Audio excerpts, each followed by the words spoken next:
La Declaración de las Naciones Unidas sobre los Derechos de los Pueblos Indígenas, 2006, página 10, expresa en sus siguientes artículos.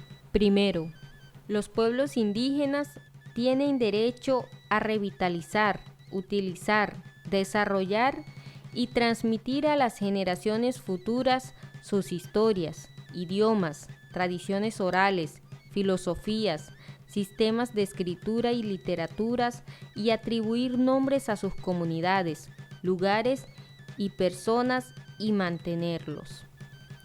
2. Los estados adoptarán medidas eficaces junto con los pueblos indígenas para que las personas indígenas, en particular los niños, incluidos los que viven fuera de sus comunidades, tengan acceso cuando sea posible a la educación en su propia cultura y en su propio idioma.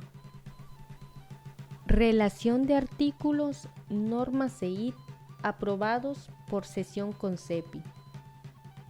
Texto aprobado. Artículo 1.